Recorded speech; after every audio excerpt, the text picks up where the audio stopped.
Chameleon, Jerry, Shem, Sham, or whatever silly names you give yourself. Which is definitely better than your rational left brain thing of limiting yourself to just one name. Good evening, Professor Eel. So what's up tonight? We shall unearth the founder's question boot mystery. Whatever, let's just discuss the term New Age and the role of art today as posed by the audience of a recent show. That's really like a disadvantage to your act tonight. Nope. As there's really nothing to discuss, meaning nothing rational at least. Defining such things is a silly exercise. The founders are silly, and you thinking that your failed creative persona can more aptly grasp these questions is just as silly as you always are. It is true because... No, don't give me that speech again, please. No, it's quite necessary because remember, Joyce rendered me not only a failed artist, unrecognized, I'm Shem, the sham, the fake, the sign of lowness, the lowest any man could possibly think. And not in some inverted sense of implying highness or a hero via some double negation, as in he's not real, he's a fictional character, and he says he's fake equals he is real. No, not in some inversion of the inversion of the inversion of the switcheroo of the infinite hall of mirrors either. Just the low, society the high, me lower than the man under the bridge, because I owe more money than him, have cheated more people, and have lied to people about my artistic talent more than he ever would. Empty, low, wrong, sitting here, speaking here. I don't belong into society, and you shouldn't be listening to this voice in the first place. And so, like, I retreat into my room, and like he invades it, like right now, and continue to write the phosphorescent book that is now the luminous laptop. The book for the lost, the seekers, the pilgrims of the question, written not by society and its truths, but by nature, its blood essence, its vitalistic, destructive power, its fragile beauty, and its creative force and death. Different, same, different, same, same, different, same, difference, not the same, not different, but the same, not the same, not different all at once, and nothing going on, the same, difference, different, same, and so on. And there again, I've lied, because I'm not really the author of the phosphorescent book. Neither are the founders, and neither was Joyce. The book sort of writes itself with every move we make and every thought we shape. Dream or, wake.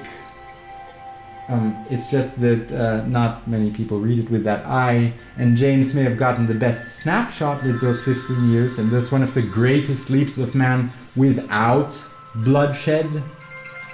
But he knew it was a snapshot, as the book is four-dimensional. It changes every day without binding, but in the dream shrift it was penned in. See, I would say, excuse his eccentric, rambling nonsense posing as poetry, but I can't, because that's just how he is. He's hopeless. He already forgot the question and is telling his own story. It's not that you're the secret hero that nobody gets. You're an asshole, and you're lucky the founders paired us on this episode, and that you even have a role at all. Yeah, sure, of course. I got nothing to add. See, Shem's trouble is basically the trouble I have with New Age, so to stay on topic for once, just for once. Shem's talk is similar to a lot of New Age talk. No substance, just slick, ambiguous expressions of the infinite possibilities within us. Allowing people to think they are realizing their dream, when in fact, their lives are empty and they're stuck. But the term itself is over 100 years old and refers generally to a vague, non-definable frame of esoteric spirituality in the 20th century. It promises some golden age, but because there are so many expressions of it derived from Buddhism, Gnosticism, paganism, alchemy, cross-feeding with science fiction, UFOs and all that BS, using Freud, psychology, psychoanalysis, neurology, physics, whenever it sees fit, and then abandoning them as overly rational, when it comes to the serious, hard questions and problems, All these different expressions from poets, gurus, shamans, channelers, UFO abductees, priests cannot possibly imply a unified golden age of sorts. Reality and the fact that everybody gets to piece together their own version of utopian new age turns something that's in the first place slippery and pluralistic into something that is just logically impossible. The only thing unifying this pluralistic umbrella of soft, all is good in the world nonsense is its enmity towards logic, serious work, pragmatism, and general anti-rationality whenever it wants. People should expand their skill sets instead of consuming this crap. Connected to all sorts of other BS like crop circles, alternative free culture, whatever, and conspiracy theory. I'm still amazed that it's actually called a theory, because a theory can be proven false. What people think in terms of conspiracy theory, New Age, it's mostly an ossified belief that cannot be proven false to them. Also, the right to realize your dream is really only held by a few people in the top few percent of any society, as it needs things such as infrastructure, medical care, access to higher, increasingly unaffordable education, family connections, money, and so on. So if you haven't got that, get your head out of the clouds and get some actual skills. And of course, he's right. He's right in the same way that a military band of the army of pure rationality would keep a very precise and tight marching rhythm. But the reason you speak of, can't come without its dark opposite. Okay, and here we go again. No, really, quite seriously, even in like, your scientific frame here of this character, historically, literally, jumps in reasoning, rationality, logic, and so forth were always accompanied by jumps in esoteric thought, art, music, literature, which always came about through, some gigantic war or some power shift or the replacement of a leader or some religious change. And you see only gloom and doom in the current balance.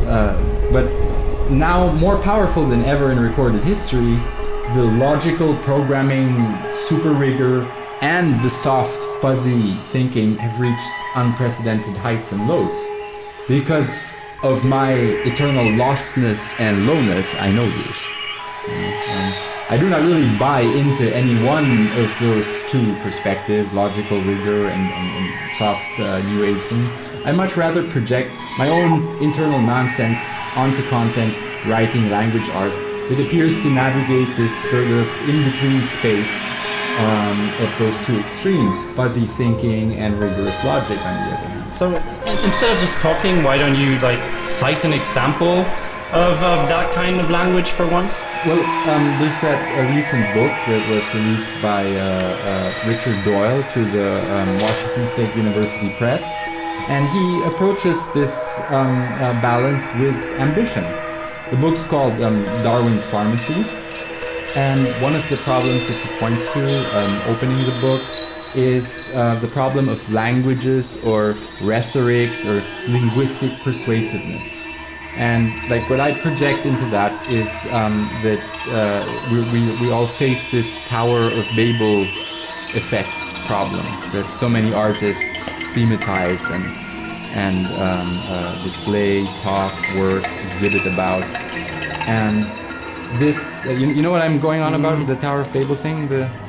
Maybe a bit, but not really, but elaborate, please. Yeah, the thing about how society is grouped into different cultures, into different social strata, into different economic levels and classes, that there are these different language games at play in each of these roles that we inhabit, and that because of the high amount of differentiation, it's increasingly harder to communicate across boundaries, especially about experiences and about philosophical concepts and so forth, because immediately language that's archaic is sort of tagged with wrong, weird connotations for somebody. Like, for example, it's hard to imagine like a super successful jet-setting businessman talking and relating a lot to some leftist, hardcore green activist, or to have like, you know, deep discussions beyond class boundaries and all of that, in the face of this phenomenon that's been emerging throughout the 20th century, this story, both scientific and mystical, of how interconnected everything seems to be. So what about the actual example then? Do you want to cite? I can read you a little thing, but of course this book really delves into much deeper questions and problems than you'd have time for, like in a little 10-minute shtick like this. But I'll give it a try. One of the things that I marked was, in short, in order to alter what we do, so addressing the problem of New Age and the role of art, you could extend this into. In short, in order to alter what we do, Doyle says, we must re-engineer and reimagine who we are. Across the life and climate sciences, the news is this: you are deeply implicated in the global ecosystem in ways scientific and technical practices are only beginning to comprehend and model. If the breakthroughs in medical and global imaging systems have provided us with revelations, they reveal that our separateness from ecosystems is itself an illusion, and that we are membranes inseparable from a global ecology. And the news of this interconnection, of course, can be communicated in a cognitive fashion. Yeah, for which you need rational thinking and logic, and not get lost in some false esoterical hopes that suddenly our future will get better on its own.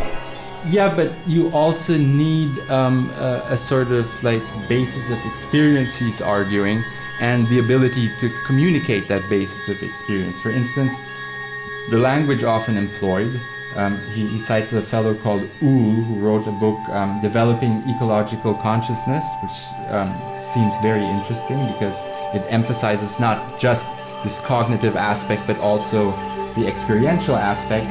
And Doyle on him says, Uhl reminds us that while gazing, for instance, up at a night sky, one in fact hangs off the planet and near the edge of a galaxy, vertiginous, suspended over the infinity of space. Uhl quotes cosmologist Brian whatever. As you lie there feeling yourself hovering within this gravitational bond while peering down at the billions of stars drifting in the infinite chasm of space, you will have entered an experience of the universe that is not just human and not just biological. You will have entered a relationship from a galactic perspective, becoming for a moment part of the Milky Way galaxy, experiencing what it is like to be the Milky Way galaxy. And yeah, it's not whatever that he's quoting from. That's Brian Swinne. I don't know how to pronounce that, I'm sorry.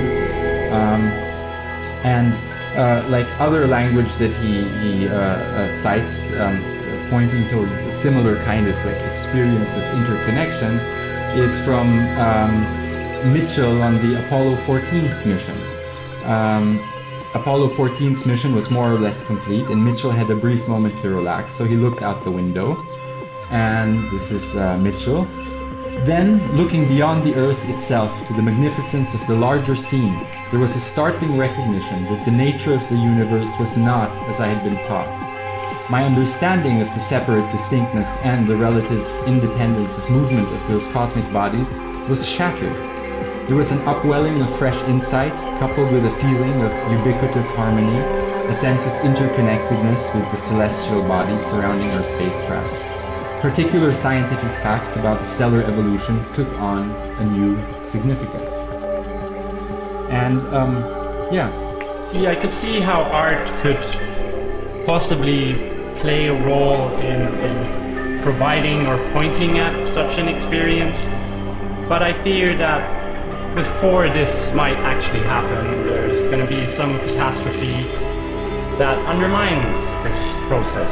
So that's I'm not sure if that's a bet I really want to take.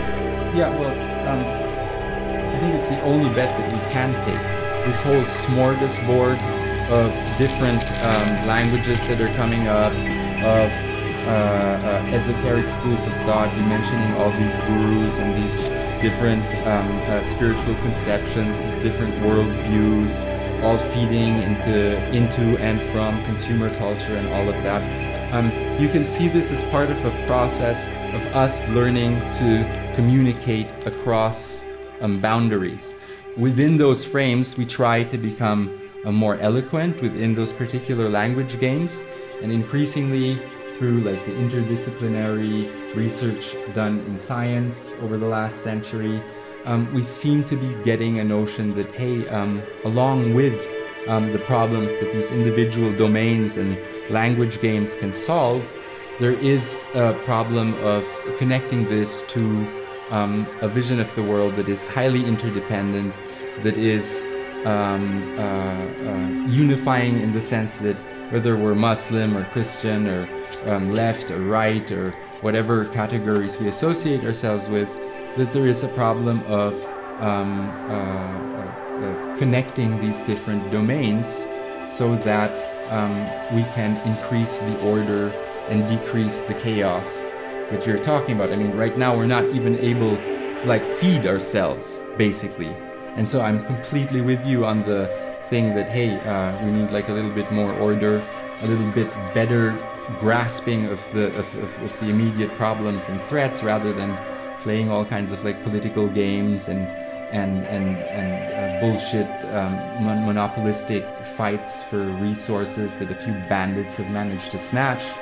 This distracts us from actually solving and approaching the problem of how to reframe our identities in such a way that a vision of the world can come about that we can share across all of these different language boundaries and cultural frames, that says basically, hey, we all just want to survive, we all want to mate, and so in order for us to do that, we have to develop more common ground rhetorically and be able to convey that idea not just linguistically but also through experience and a shared sense of those experiences. And all of these new age things constitute a way of like sort of focusing that perhaps and going in that direction, being able to express ourselves that way perhaps. Well, perhaps.